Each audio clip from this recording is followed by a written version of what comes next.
Hello, I'm Barbara Masoner, co-director and co-founder of Grow Local Colorado. My pronouns, she, her. This is an honor to be presenting at the Harkin Institute Symposium on Nutrition Security. And we are appreciative of Harkin's Institute grant. We are one of the recipients this year. And thanks to that grant, we are able to address nutrition security in our community. In fact, just last week, a school approached us in Adams County, an underserved neighborhood here in the Denver area, and asked for our partnership on their garden this year. And thanks to Harkins Institute, we're able to say yes, and therefore expand food equity and nutrition security in our community. As the attendees of the symposium know, nutrition security means consistent access, availability, and affordability of foods and beverages that promote well-being and prevent disease. That aligns with Grow Local's values. Our mission is food equity. We think everybody has a right to access healthy food. We believe in sustainability, that we are able to grow not just this year and next year, but for generations to come, which means ensuring that the soil we're growing in stays healthy. A healthy soil means healthy food, means healthy people. And last, we build community. We've become very divisive in the past few years, and we find that our gardens are a great place for people to come together, a neutral ground, to do something positive for their community. So the way that we accomplish that all started 13 years ago. We were given one bed in Civic Center Park, which is the heart of Denver. It had formerly been a flower bed, and we were allowed to grow vegetables. We had about 5 volunteers help that season, and we had 3 recipient organizations. It was a food pantry, a soup kitchen, and a youth shelter. We harvested about 100 pounds of food. So fast forward to last year. We had 17 garden sites. We had over 400 volunteers helping us. About 100 of those were young people. We gave to over 2 dozen organizations that were serving our neighbors most in need. And we harvested nearly 10,000 pounds of produce last year. We now have gardens in more city parks, at churches, at state-run addiction recovery facilities, at schools, and even at the governor's mansion. Everything we grow in those gardens is donated to someone, and especially to organizations that are serving those most in need. We have added sites based on word of mouth. An organization or an individual is helping us with one garden and thinks, wouldn't it be great if we were to expand and help another group with their garden? And starting 2 years ago, we started helping people clean their fruit trees in this area. Last year was a banner year for fruit in Denver, and tree owners just couldn't keep up with the amount of fruit that was being produced by their trees. We knocked on a few doors and say, hey, we're happy to harvest. We'll give you a bag of fruit and we'll take the rest to a food pantry that's a mile or 2 from your house. That was met with such open arms that we soon had a waiting list of people that wanted our services. And by the end of the season, we had harvested 9,700 pounds of fruit that again went to over 2 dozen organizations. Many of those were pantries at various schools.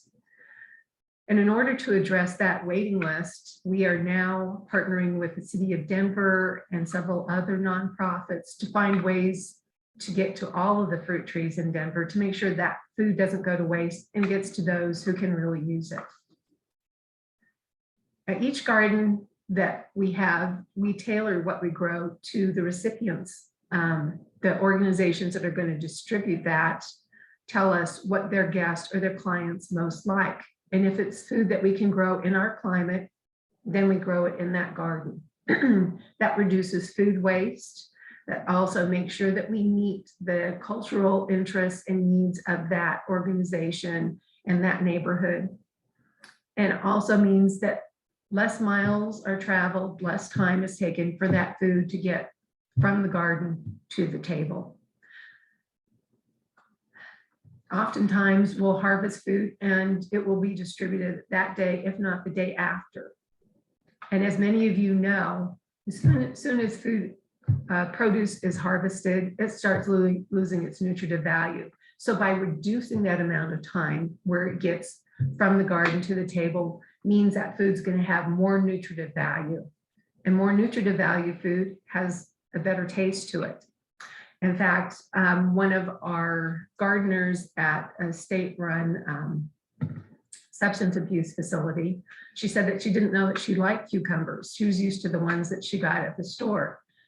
And she said having one fresh picked from their garden tasted wonderful. And so now she was more likely to eat fresh produce. And that's part of the idea, getting people hooked on fresh produce and realizing, it tastes really good and they'll use more of it in their diets. As you probably know, between 25% and 30% of the food in our country goes to waste. So again, if you reduce the time that food goes between where it's grown and where it's consumed, you're minimizing the waste. And by reducing waste, that not only means more food is consumed, it also means less of it contributes to climate change, because as food rots, it produces greenhouse gases. It's not just the clients and guests of the different organizations that we give the food to, but it's also our volunteers. Our volunteers, many have been around for several years because they find being in a garden rewarding. It gives them a chance to socialize, and it's good to be active and out. This was especially true during COVID. All of us remember being locked inside, lacking access to other people.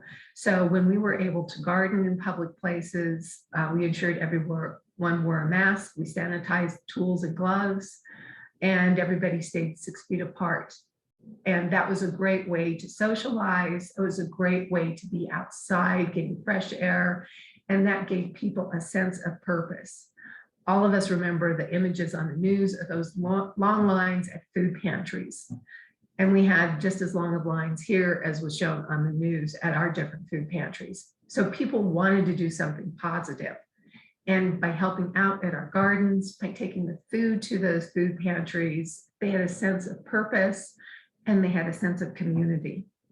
And it was extremely rewarding for our volunteers to go through those lines, past those people that were going to receive that, and hear those people say how important that fresh produce was to them and their families. In one instance of the dedication of our volunteers, Liz has been volunteering for about 8 years at the state-run drug addiction facility or recovery facility. She loves sharing her knowledge of gardening, her enthusiasm for being out there, and she's so committed to our mission that now she is funding our internship program. And we know that the need for fresh produce is only going to increase in the next few years. And that is because of climate change. Climate change is making it more difficult for food to be produced. And we know that our economic inequality in our nation is only going to get worse. So we are combating that. We're doing that with sustainable agriculture. We don't want to just be able to grow for the next 10 years. We want to make sure future generations can do the same thing in their communities. Again, food equity is very important. We think everybody has a right to healthy food. And last, community engagement. We need to get over our divisiveness. We need to find common ground. We need to find projects that bring people together and get them away from their screens. What better thing than a garden where you're doing something positive for your community and for yourself? Again, I would like to thank Harkins Institute for this opportunity. We're honored to present at the Nutrition Security Symposium, which so harkens to what we're trying to do. So thank you, and thank you all for what you're doing in your communities.